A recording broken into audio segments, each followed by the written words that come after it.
Hello everybody, thank you so much for watching my channel Montano Wildcat.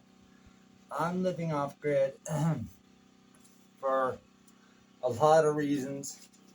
I mean, it's beautiful up here, but there's more to it than that. I want to talk about who is Schaeffer Cox.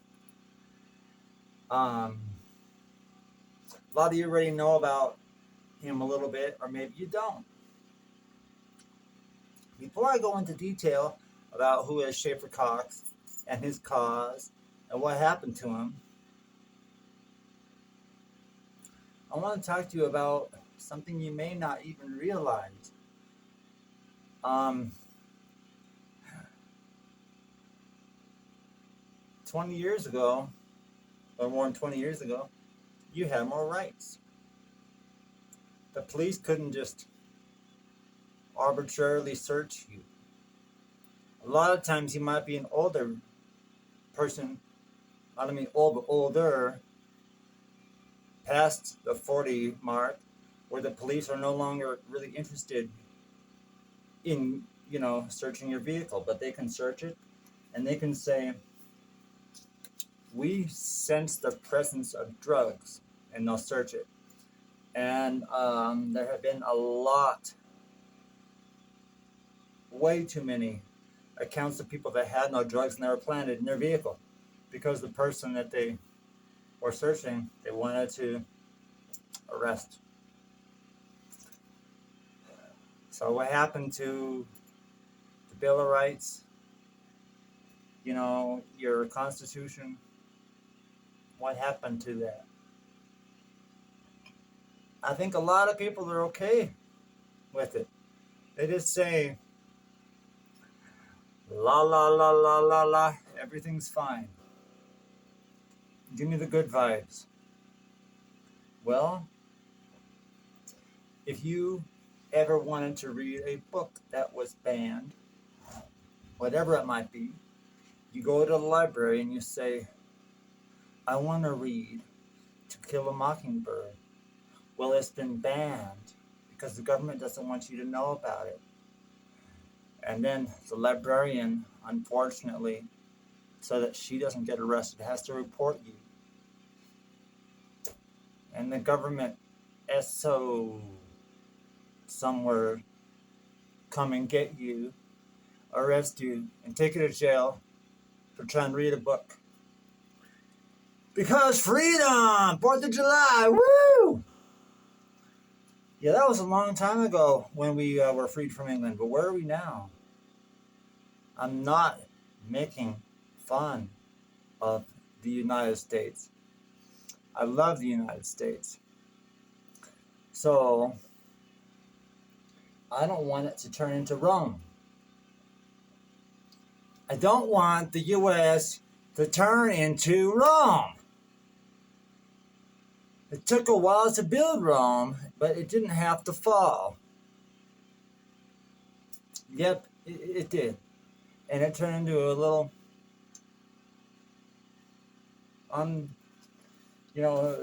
insignificant little place on the map. While in Rome, right? Look at the historical stuff. Wouldn't it be sad if in the future we look at this roll of paper? They used to have rights in this country. Wow, man, how cool would that have been? It's not too late. We have to get together. Name by name, email by name, email by email, phone number by phone number, and communicate. This is something that we do peacefully. Literally peacefully. Anyway, Schaeffer Cox was part of something that was called the Alaska Peacemakers Militia, right?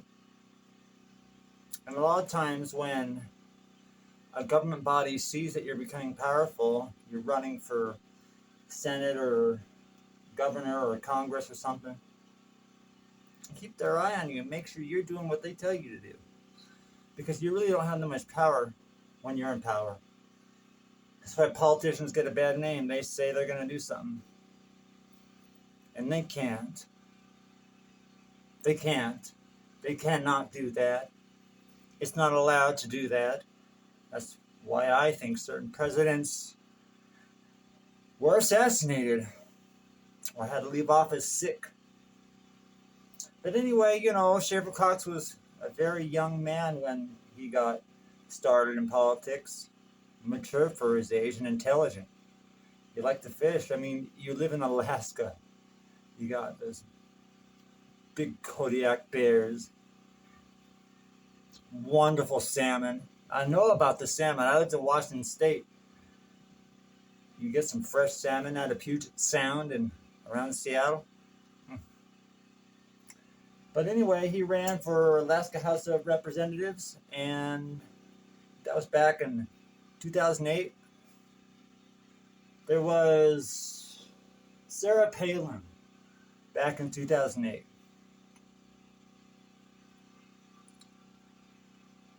I had the same mixed emotions that Schaeffer Cox had.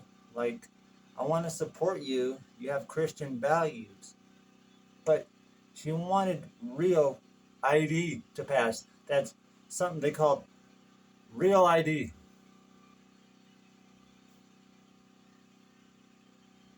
Are you kidding me? Why don't you just go ahead and get the mark of the beast started now so that, But no, it's just like putting a frog in boiling water. You got to do it slow. So, yeah, real ID. Super great idea, Sarah Palin. But anyway, of course, Schaeffer was opposed to that. And he was an organizing member of the Second Amendment Task Force. And I would say the Second Amendment is important. A lot of you would say, and I would understand your argument if you said, why would you need so many rifles? You need like a rifle and maybe a backup to go hunting. And your friend might need a rifle and a backup to go hunting. It only takes about maybe 3 or 4 shots if you're hunting long distance. But we're just talking about hunting. The government has very little fear of the people, even when they're armed. How much more when they have no way of defending themselves? When Uncle son of a bitch, breaks your door down, no knock warrant, with that big giant, whatever the heck you call it, takes everything you have and harms everybody you know. For what? You know how many times they've done that on the wrong house? They should not have the power to do that. Come on, man. So anyway, 25-year-old Schaeffer Cox. When I was 25, I wasn't as organized as this young man was. I'm proud of his organization skills. But anyway, he wrote up a declaration. The U.S. government must be abolished if it continues restricting gun rights. Obviously, does the Constitution still exist as it was written? Or not?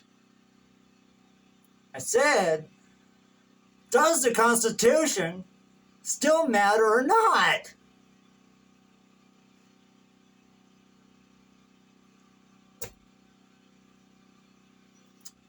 A lot of you will say, hey, the government's just pwned. Just cancel it. I still think that the government itself isn't even the problem. It's what's behind it. It's the whole system behind it. And what is that? It's big money, corruption, and that's why I bugged out. That's why I said, Phew.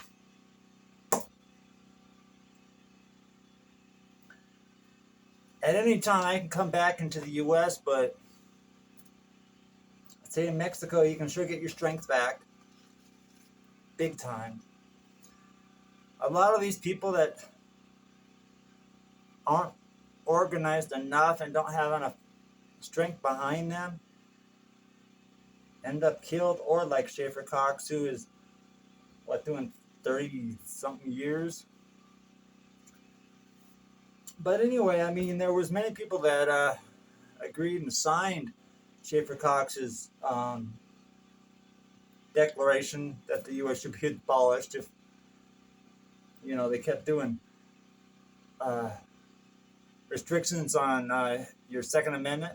It's like Don Young, U.S. representative, an actual politician, agreed with him, putting himself on the line, by the way. But in March of 2010, he was arrested, Schaeffer Cox, for failing to disclose a concealed weapon, whatever that means. Look, I have family that are police officers. Oh, yeah. And I get along with them. They say don't talk about politics or religion. But you should. Even if it makes you uncomfortable. I'm sorry if I'm sweating, you guys. It's hot. But you get used to it down here in Mexico. I'm also sweating because doing these videos is more work than you think. You have to really concentrate. I don't want to give any of you incorrect information, so maybe I'm nervous. I hope it doesn't show. So yeah, they just make up some weird, obscure law. Failing to disclose a concealed weapon. What does that mean? So what, you have a concealed weapon and it's concealed for real? And you probably had a permit, but they still arrest you? Anyway, after he's arrested, the lies start. Like, he assaulted his wife, which wasn't true. She refuted it publicly. Hey, I haven't been through the system like Schaeffer Cox or Julian Assange or so many others, but I've lost people. I've been into the court system, and they just talk to the judge and they just lie. They literally just say what needs to be said to make it so that you lose. And the judge says, okay, you are a credible witness because you work for CPS or the Marshal Services or FBI or a police department. Literally. A police officer is considered a credible witness, regardless of if he's lying or not. But you are a common man, and you're considered an incredible witness. So much more now. This has to change, you guys. Do I really have to say wake up? It just gets sad because this guy's so young, and I don't know about you, but I can feel it. I feel like I'm in there with him. I've been to jail. I wasn't about to pay bologna sauce traffic tickets. Longest I ever spent was like 3 weeks. It was hell. But I can remember that, and they treat you like garbage in jail. If you need to take your medicine, whatever it is, you'd be lucky if they give it to you. They treat you like garbage. Anyway, in March of 2011, Schaeffer Cox was arrested by the U.S. Marshals. It was something called 2-for-1. He was supposedly involved in a conspiracy to commit murder against police officers for legal prosecution against the charges that he had for weapons, which is baloney. It just gets you more angry because it seems like the more people you talk to say, hey, let's get together, come up with solutions. Let's meet up and talk about solutions peacefully. Crickets. So yeah, basically, it's just going to keep happening like this, you guys. I think the best thing to do probably would be just to bug out. Move south of the border, Mexico, maybe Guatemala. Land is real cheap. I'm sorry to tell you that, but there's just no fight left in people. Everyone who was strong enough to fight seems like they've been put behind bars, and I think that's what they planned all along. Get rid of everyone who is opposed to such a corrupt system as it is, until all that are left are sheeple. Yes, I said sheeple. I didn't make that up. But isn't that a perfect description of them? So anyway, he was charged with a long list of weapons violations, gun accessory violations, stupid crap like that, which the Second Amendment is supposed to protect us against. Who's at fault?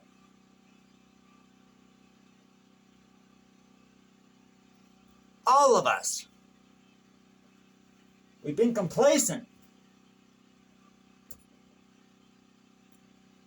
But it's not just us. It's a system, of course. They have you work day and night. 2 jobs, you and your wife, and your children have to take care of stuff. So you have no more energy left at the end of the day.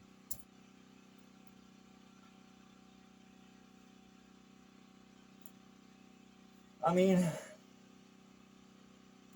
at some point you have to find a better way. I don't know how that could be.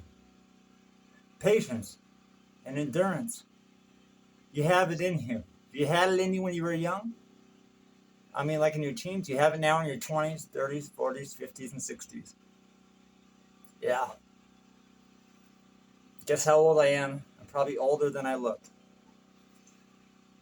Anyway, in October of 2011,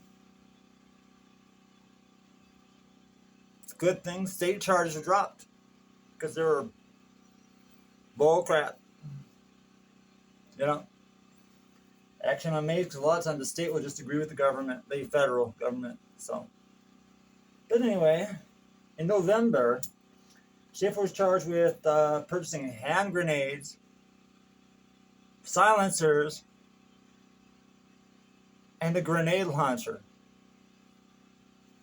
Even if that's so, let's pretend it actually is so. Look at Ruby Ridge. Look at all the time Waco, Texas, where they were hurting nobody. And by the way, all the people that peacefully want to do drugs, which harms nobody, even themselves a lot of the times if they're doing it in moderation. Yeah, I really just say that. A lot of people drink alcohol in excess, yet they say, you do drugs on the weekend, that means you're bad. Because that makes sense. Let's start thinking with our brain instead of our gut, okay? Anyway, November of 2011, Schaeffer Cox was charged with these crimes. And, you know, it's like, I can't help but think of the harvest at this time. You know, it's like harvest corn, and our good friend Schaeffer is behind bars. And I believe that there was some kind of app or something that they were developing, him and all of the people behind Schaeffer Cox. But what a beautiful thing that is. You get this app on a phone. You just, during an emergency, you hit this app on your phone. It calls all the people you trust to come down during an emergency, such as a break in a car, burglary, or theft.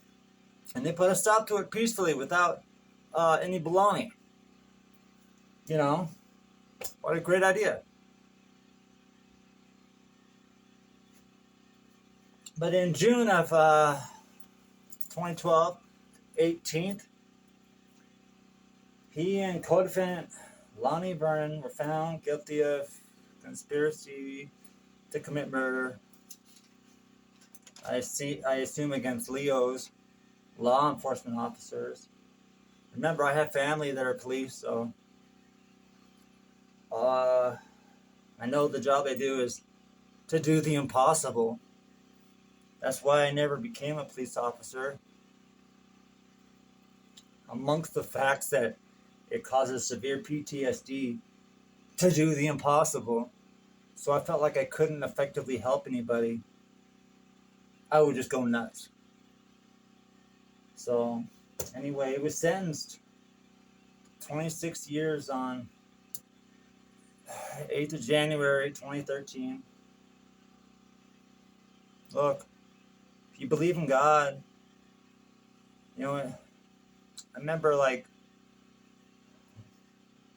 we knock on the door of heaven, like Jesus could say something like, when I was thirsty, did you give me water? When I was hungry, did you give me food? When I was in prison, did you come and visit me? Things like that. Basically, did you treat others as you would like to be treated? And of course, there's those who didn't do those things and said, when did I not give you water when you were thirsty? And those who did, when did I give you water or visit you in prison when you were in prison? But anyway, I just say this because he's in Terre Haute, Indiana. FCI, Terre Haute Prison. For like, until like, what was it, 20, 30 something? I don't know. Anyway, you guys, it's just been a little bit about Schaeffer Cox. You know, when I was a kid, we watched G.I. Joe, American Hero, right? Well, there are heroes out there, but there's beginning to be less and less of them. People don't take me seriously enough, but I'm taking this channel very seriously. I want to reach at least one person. At least one, not one. I want to reach billions of people and have them understand they can do better. Stop being addicted to your limitations. Stop saying you're okay when you're not. It's all right to say we need to do better. And to do so, we need to come together and come up with solutions. What a beautiful and happy world if we had rights again. I think a lot of us would be surprised how much better life would be. So anyway, much love felt, and I give you the peace from my heart and the truth of what we all know about Schaeffer Cox and his battle against a tyrannical system. You guys need to keep your head on a swivel. You know, always. Keep alert. Stay sharp. Don't always be asleep. I'd say sleep in the day. Be awake in the night. Because that's when all the stuff happens, when all the stuff goes down. In other words, this is like night. This is like darkness. Stay awake. Thank you for watching. This has been Montano Wildcat. God bless you all.